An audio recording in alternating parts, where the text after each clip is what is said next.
Olá pessoal, tudo bem com vocês?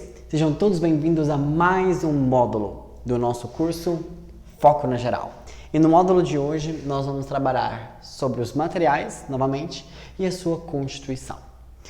Agora, especificadamente, nós vamos falar um pouquinho sobre a evolução dos modelos atômicos. Nós temos muitas coisas a falar aqui. Vamos lá. Quando nós falamos a respeito da constituição da matéria, isso é uma pergunta que o ser humano já faz, há muito tempo. Hoje nós sabemos que a matéria ela é constituída por átomo. O átomo é a partícula fundamental da matéria. Esse é o conceito que nós temos hoje. Aí quando você vira e fala assim, fundamental, João Vitor, o que isso quer dizer? Fundamental quer dizer que é necessário. O oxigênio é fundamental à vida. O átomo é fundamental à matéria. Sem átomo não existe matéria. Só que se a gente for estudar a etimologia da palavra, o que significa a palavrinha átomo, a gente já vai ver que o conceito dela já não é muito bem o que condiz com a realidade. E por isso, quando nós falamos a respeito então dessa constituição e sobre essa evolução desse conceito, é importante que você entenda esses fatores históricos. Como que essa palavra surgiu? Aí você fala assim, mas para que eu vou estudar isso, sendo que isso, o que você vai me falar aí, a gente sabe que está errado hoje? Interessante sua pergunta. A gente estuda isso porque a partir dessas informações que esses cientistas foram colocando, isso deu como base, foi um embasamento, para que outros cientistas viessem e construíssem novos conhecimentos. Então, quando você vem e fala assim, mas por que eu estudo Dalton, por que eu estudo Leucipo e Demócrito? Tipo assim, tá tudo errado. Não é que tá tudo errado. É importante que você entenda que o conhecimento científico ele não é uma verdade absoluta. Ele sempre vai o quê? Melhorando, melhorando, melhorando. Então, quando a gente estuda esses fatores, é para a gente justamente entender a evolução, como que as pessoas pensavam na época, entender o que eles tinham, que fizeram com que eles tivessem esses pensamentos e assim por diante. Então, quando nós falamos a respeito da constituição da matéria, a ideia da palavra átomo, ela vai surgir com dois filósofos, chamados Leucipo e Demócrito. Demócrito era o discípulo de Leucipo. Diz a lenda que eles estavam andando na areia da praia. E aí, Leucipo virou e falou o seguinte, cara, a matéria é que nem areia. Se a gente olhar assim, bem uniforme, mas se a gente pegar, formada por pequenos grãozinhos. Aí o Demócrito, então se eu pegar uma matéria e dividir, até chegar numa parte onde a gente não consegue dividir mais, eu teria o átomo. A palavrinha átomo vem do grego, que significa o quê? Ausência, tomo, divisão. Então a palavra átomo quer dizer ausência de divisão. Na ideia deles, o átomo seria o quê? A menor parte da matéria. Tudo bem? Como sendo aqui, o A, não, e o tomo, divisão. Então seria a menor partícula da matéria. Essa ideia de que a matéria era formada por átomos não perpetuou na época, não se perpetuou na época. Essa ideia aqui, pessoal, foi uma ideia aproximadamente 450 a.C. E essa ideia não vingou. Por que ela não vingou? Porque outros filósofos mais importantes, digamos assim, acreditavam em outras ideias. Um deles, por exemplo, é Aristóteles. Ele não acreditava nessa ideia de que a matéria era formada por átomos. Ele acreditava que a matéria era formada pelos 4 elementos: terra, fogo, ar e água. E até hoje nós temos um resquício dessa teoria. Quem nunca assistiu Avatar? Então essa teoria de que a ideia de que a matéria é formada por átomos, ela ficou esquecida. Depois de praticamente 2000 anos depois, com o advento ali das leis ponderais, a lei de Lavoisier, que na natureza nada se cria, nada se perde, tudo se transforma, com a lei de Proust, com a lei das proporções definidas, surge Dalton, retomando o conceito de átomo, numa tentativa de explicar essas teorias científicas que tinham surgido na época, que eram as leis ponderais. E aí, o que acontece, meus queridos? O modelo de Dalton é o primeiro modelo científico porque ele era embasado em experimentos. Leucipo e Demócrito eram filósofos, era apenas será que aqui tal? Uma hipótese. Já o Dalton não. Então ele foi o primeiro modelo científico. E o que ele falava? O modelo dele ficou conhecido como o modelo da bola de bilhar. Aquela bolinha de sinuca. Dá uma olhada aí na imagem. Quando nós falamos a respeito do modelo atômico de Dalton, para ele, o átomo seria maciço. O que é maciço? Totalmente homogêneo, totalmente bem distribuído. Seria indivisível, então para Dalton, o átomo seria a menor partícula da matéria. E indestrutível. Por que essa ideia de indestrutibilidade? Para tentar explicar a lei de Lavoisier. Na natureza, nada se cria, nada se perde, tudo se transforma. Então ele falava, olha, não é possível nem criar e nem destruir átomos. Será que essa afirmação é verdadeira? Um outro ponto que Dalton também afirmava eram que átomos de um mesmo elemento têm massas e propriedades iguais. E Dalton, será que isso aqui é legal? A gente vai descobrir já já. E ele falava um ponto em que numa reação química, onde a gente tinha ali reagentes formando produtos, basicamente o que aconteceu ali era um rearranjo de átomos. Os átomos se reorganizavam e formavam novos compostos. Interessante essa ideia aqui dele, hein? Beleza, então quando a gente fala a respeito da teoria de Dalton, da teoria atômica de Dalton, lembrem-se, átomo maciço, indivisível e indestrutível. Porém, tinha um probleminha nessa teoria. Tinha um pontinho aqui que fez com que outros cientistas surgissem numa tentativa de explicar melhor o átomo, que foi Thomson. E o que Dalton acabou não falando? A partir desse modelo, ele não sabia explicar a condução de corrente elétrica. Como que a matéria conduz eletricidade? E aí surgiu então uma indagação nesse modelo. Thomson, então, mediante aos experimentos da ampola de Crookes, dá uma olhadinha aí no experimento, basicamente era um gás a baixíssimas pressões, certo? E ele era submetido a uma altíssima voltagem. Consequentemente, surgiu um raio, que eles chamaram de raios catódicos, que depois de vários experimentos, viram que ele tinha partículas negativas que o formavam. E essas partículas negativas, eles chamaram de... Cadê? Opa, não, aqui. Elétron. Então, o Thomson, considerado aí o pai, né, do elétron ali, ele descobre que a matéria seria formada então ali por esses elétrons. Então a ideia de que o átomo seria a menor partícula da matéria caiu por terra abaixo. O átomo seria formado por esses elétrons. E aí ele pensou, cara, mas se a gente observar aqui, a matéria é neutra. Então, se ela tem partículas negativas, ela deve ser formada por uma massa positiva. E então o modelo atômico de Thomson ficou conhecido como modelo atômico do pudim de passas.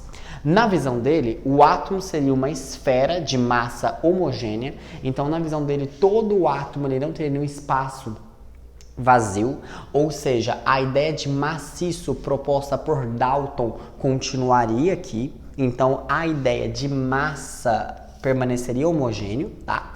Que possuiria então uma carga positiva e dentro dessa carga positiva estariam ali os elétrons incrustados. Então o pudim, aquela massa branca, seria a massa positiva e as passas, eu particularmente não gosto muito, seriam as partículas negativas, que seriam os elétrons. Então esse ficou como o modelo atômico de Thomson, o modelo do pudim de passas. E aí o que foi um marco histórico para o modelo atômico de Thomson?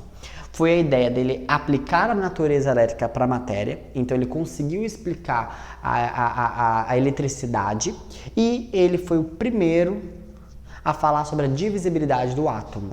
Você fala, ué, João Vitor, a palavra átomo significa não divisão, mas eles estão propondo que o átomo tem divisão, tem uma coisa menor que o átomo? Sim. Então a não divisão só está no nome mesmo, porque o átomo tem coisa menor do que ele. Por isso que eu falei para vocês no início da aula, que o átomo é a partícula fundamental da matéria. Agora, se você vir e fala assim, que átomo é menor, tá errado. Bom, só que aqui teve um pequeno probleminha.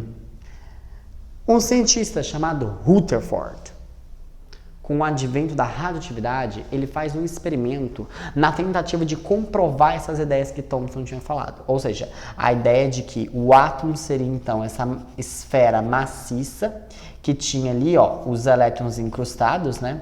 Aqui não vai ficar muito bom porque foi da mesma cor, mas basicamente para vocês entenderem, ele pegou a seguinte ideia. O experimento de Rutherford ficou conhecido como bombardeamento de ouro, ouro, né, por partículas alfa. Ele pegou uma fina lâmina de ouro e bombardeou com alfa. O que ele pensou? Ele pensou o seguinte: a partícula alfa, ela tem partículas positivas. Ela é uma partícula positiva, desculpa. Vou desenhar aqui melhor. Se esse modelo proposto por Thomson estivesse correto, a partícula alfa, quando batesse, ela ia bater e ricochetear, porque positivo com positivo se repele. Então, qual que era o resultado esperado por Rutherford? Que quando ele bombardeasse a lâmina de ouro com alfa, a maior parte das partículas alfa ricocheteassem, atravessassem. E dá uma olhadinha no experimento dele. Olha o que aconteceu. A maioria das partículas alfa passou sem sofrer nenhum desvio. Passou como se nada tivesse acontecido. E bum! E aí? A ideia de distribuição carga-massa homogênea, ou seja, essa ideia de maciço proposta tanto por Thomson quanto por Dalton, caiu por terra abaixo. Por quê? Porque se a partícula alfa estava passando sem sofrer desvio, cara, ela não estava tendo interação com ninguém. Então, olha o que o Rutherford falou. O átomo, ele seria formado ali, ó, por um grande vazio. E as partículas alfa que voltaram, tipo, de 100 partículas que ele emitiu, 98 atravessaram, pra vocês terem uma ideia. E tipo, 2, mais ou menos, só uma comparação, ricochetearam. Quando elas ricochetearam, elas tiveram um grande desvio. O que o Rutherford concluiu? Falou, cara, a partícula alfa é positiva. Se ela desviou, é porque ela encostou com alguma coisa positiva. Só que se esse ângulo foi muito alto, é porque ela bateu com alguma coisa muito densa, muito forte. Ela bateu e, puf, fez com que causasse esse desvio muito grande. E aí, o que o Rutherford, então, diz para nós? Que o átomo seria, então, formado por um grande vazio e uma região muito pequena e densa, que ele chamou de núcleo. E nessa região aqui, seria a região onde estaria concentrada a massa de um átomo. Então, na visão de Rutherford, nós teríamos o quê? Um núcleo muito pequenininho, de acordo com as contas que ele realizou, e essa é uma informação que até hoje a gente considera como verdadeira, o núcleo é cerca de 10 mil vezes menor que o átomo. Então, pra vocês terem uma ideia, é tipo assim,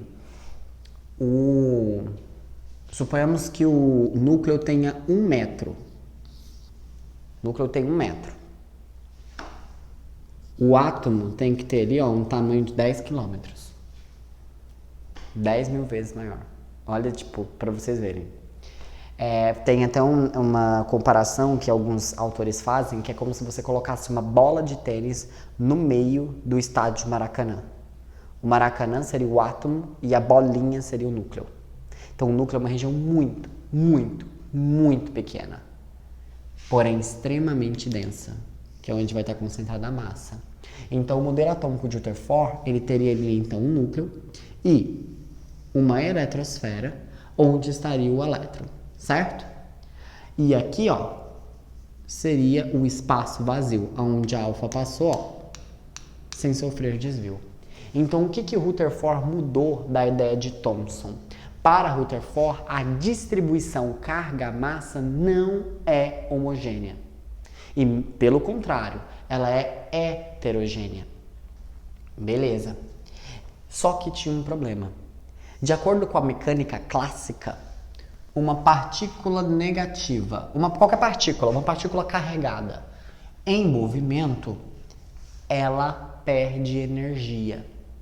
Ou seja, esse elétron carregado movimenta-se ao redor do núcleo. Se ele está em movimento, ele está perdendo energia. Ele libera energia. E aí, ó, bum, ia colidir com o núcleo. Então, o modelo atômico de Rutherford, ele tinha uma falha na visão da mecânica clássica. Como que esse elétron conseguia manter em movimento ao redor do núcleo, sendo que partículas carregadas em movimento emitem energia? E aí? Surge então um carinha, Bohr. Bohr, para explicar isso aqui, ele vai usar conceitos que na época estavam começando a ser desenvolvidos, que é a área da física quântica. O Bohr vai utilizar um conceito, uma teoria desenvolvida por Max Planck. Max Planck basicamente falou para a gente o seguinte, que a distribuição de energia, que a transmissão de energia não é feita de forma contínua. Não é um raio assim, ó, contínuo, que vai atingir a nossa pele e vai aumentando a energia. Não. Não é assim. De acordo com Max Planck, a energia ela é transmitida por meio de pacotinhos. Um pacotinho, um pacotinho, um pacotinho, um pacotinho, um pacotinho. Que o conjunto deles eles chamam de quantum. Então, ele falava de uma distribuição descontínua. Essa ideia, o Bohr falou, opa, gostei. E ele vai fazer alguns postulados. O que é postulados? Ele vai falar assim, olha, o meu modelo é assim, assim, assim, assim, assim, assado. Qual é o problema de um postulado? A partir do momento que você fala que algum desses postulados não condiz com uma parte experimental, não condiz com algum dado que você obtém no laboratório, você acaba tendo ali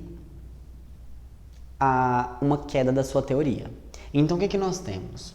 O Bohr, inclusive o modelo atômico de Bohr é conhecido como Rutherford-Bohr, ele vai pegar essa ideia do Rutherford, de uma ideia de núcleo, e o que ele vai fazer é trabalhar melhor a eletrosfera. Na ideia de Bohr, a eletrosfera vai ser dividida em camadas, que ele chamou de particularmente de camada K, L, M, N, O, P, Q. 1, 2, 3, 4, 5, 6, 7. Então ele dividiu a camada em níveis energéticos. E isso aqui tem a ver por conta dos espectros descontínuos. Aí você fala, João Vitor, espectros descontínuos? Dá uma olhadinha na imagem. Quando você pega, por exemplo, a luz e bate num prisma, ela dá um espectro contínuo. Se você pegar um elemento, aquecer ele e passar a luz que ele libera pelo espectro, não fica contínuo. Ele libera raias espectrais. E essas raias espectrais, o pessoal não estava conseguindo explicar isso. Cara, como é que, cada elemento tem a sua raia espectral? Como é que está acontecendo isso? Bohr vai explicar isso por meio das camadas eletrônicas, usando a teoria de Max Planck. Observem, como que ele vai explicar isso aqui? Ele vai virar e falar o seguinte, primeiro postulado, as órbitas são circulares. Então, todas essas camadas, eu acabei não completando aqui, porque senão o meu desenho ia ficar muito grande, mas todas elas teriam uma trajetória circular, também chamadas de camadas eletrônicas ou níveis energéticos. Segundo ponto que ele fala, todas essas camadas possuem uma energia fixa. E essa energia fixa faz com que o elétron não salte, não vá em direção ao núcleo. Então, por exemplo, o elétron está aqui, não está? Por que ele não vai em direção ao núcleo? Porque essa camada tem uma energia fixa, que ele chama de camada estacionária, que é a camada de origem do elétron. Então, essa camada tem uma energia fixa que faz com que o elétron não vá em direção ao núcleo. Beleza? Outro ponto que ele fala, como que ele explicou os saltos quânticos e explicou esses espectros descontínuos e explicou o fato de cada elemento ter o seu espectro? Ele virou e falou o seguinte, olha, cada elemento tem um número de elétrons, tem um número de camadas. Quando nós pensamos em salto quântico, o que acontece? Um elétron, quando ele absorve uma energia discreta, um pacote, não é qualquer quantidade de energia, é uma quantidade determinada. Então, por exemplo, não adianta você fornecer 10 aqui se ele recebe 5. Não, se ele vai para fazer a transição, ele precisa disso, ele precisa receber 5. É uma quantidade fixa, é uma quantidade pré-estabelecida ali. Ele recebe, beleza? Salta. Quando ele salta, ele sai da camada estacionária e vai para o nível mais energético, ou seja, ele está no estado excitado. Só que esse estado não dura muito tempo.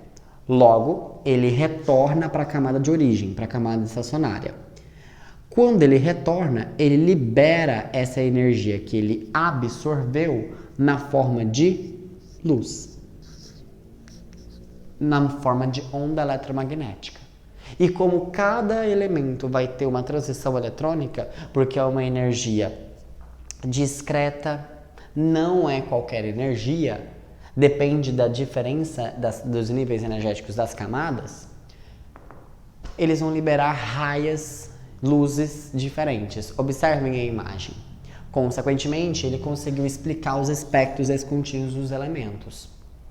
Então, o que ele falou? Que quanto mais longe do núcleo, mais energético é a camada. Então, dessas camadas, quem tem mais energia? Aqui. Por quê? Porque o elétron está mais distante do núcleo. Logo, ele precisa de mais energia para ficar mantido aqui. Porque se ele tivesse uma baixa energia, ele ia sair. Então, o que vai acontecer aqui, meus queridos?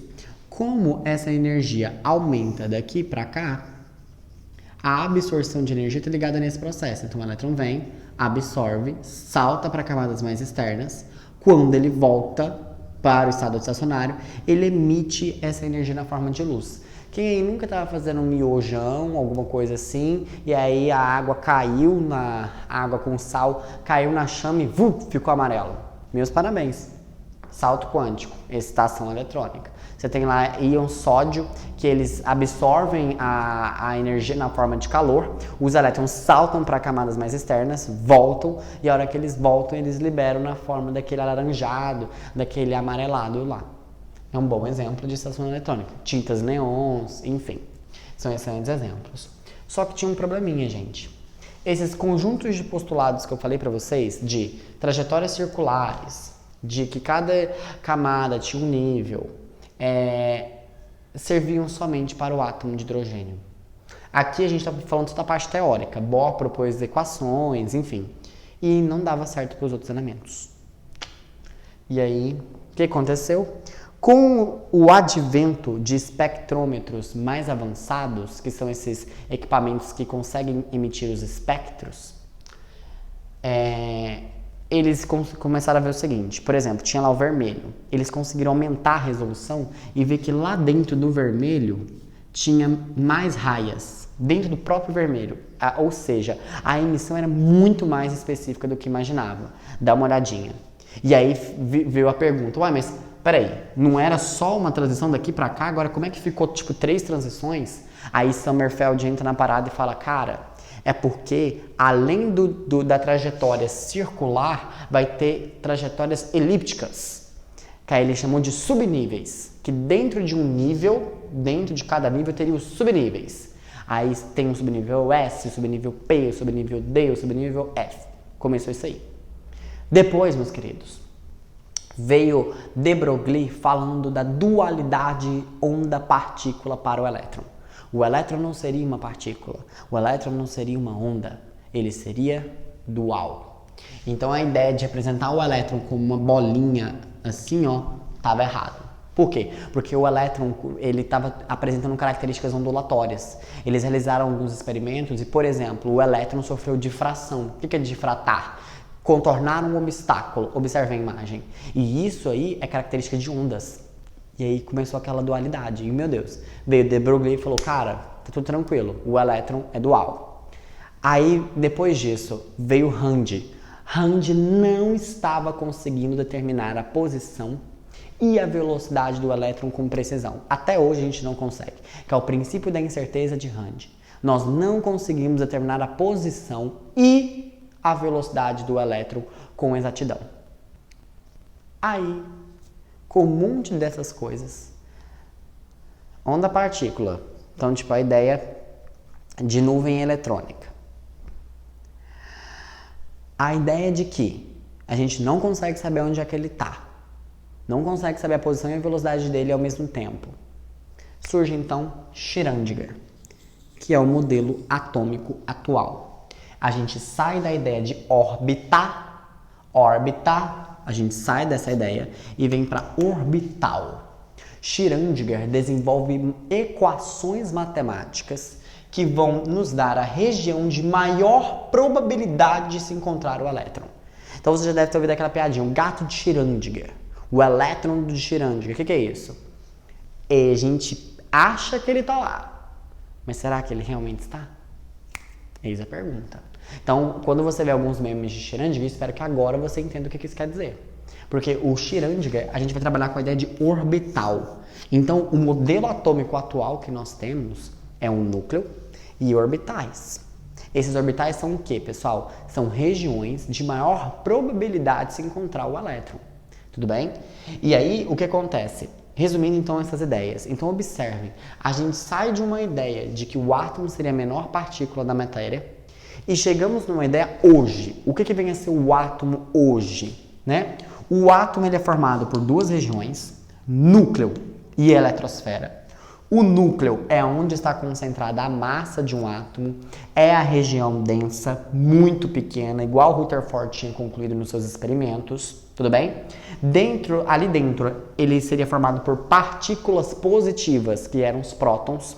Goldstein realizou experimentos com tubos de raios anódicos, um experimento semelhante ao que Thomson e William Crookes tinham feito, e ele descobre a existência dos prótons. E Chadwick, em 1932, ganha um Nobel ao bombardear berílio com partícula alfa e descobre que a partícula neutra. E aí isso foi por quê? Cara, como é que você conseguia ter um núcleo muito positivo formado por prótons? Próton não se repele? O que faz com que esses prótons se mantenham coesos? O nêutron, que é uma das forças mais fortes que nós temos no universo, que é a força nuclear forte, que é a força que o nêutron faz para manter esse núcleo coeso. Então, hoje, meus amigos, o átomo é uma região formada pelo núcleo e pela uma eletrosfera, aonde essa eletrosfera é onde nós vamos ter os nossos elétrons. O conceito de órbita do elétron com uma bolinha está errado. O que nós entendemos hoje é como nuvem eletrônica. Aí você fala assim, João Vitor, nuvem eletrônica? Como assim nuvem eletrônica? Nuvem eletrônica é essa região aqui. O elétron deve estar em algum lugar aqui. Agora, ele está aqui? Aqui? Não sei. O que Schrödinger nos informou foi uma região de maior probabilidade. Inclusive, o Schrödinger ele fez equações matemáticas, que não vem ao caso, são equações muito complexas, que basicamente vão, se a gente for plotar no sistema 3D, dá essas figurinhas aí, que são os orbitais. Um orbital D, não sei o que tem, papapá. Certo? Então, quando nós falamos a respeito da evolução dos modelos atômicos, entenda, nós saímos de um conceito onde o átomo era a menor partícula da matéria, começamos a dividir ele, falando que ele seria formado por elétrons e por uma massa positiva.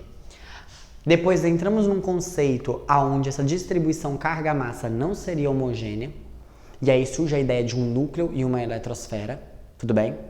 A ideia de que essa eletrosfera teria uma trajetória definida, com os elétrons em redor ali, dividida em camadas, dançou, porque o elétron não é considerado uma partícula, ele tem características duais, tudo bem? Características duais, que é o princípio proposto por de Broglie. A gente não consegue determinar a velocidade e a posição do elétron com precisão. Então, se a gente não consegue fazer isso, o que a gente consegue fazer? A gente consegue delimitar uma região do espaço onde eu consigo ter a maior probabilidade de achar ele. E essa ideia vem com a ideia do orbital. Vamos pegar aqui esse conceito e vamos trabalhar em cima dele. Saca só no próximo vídeo.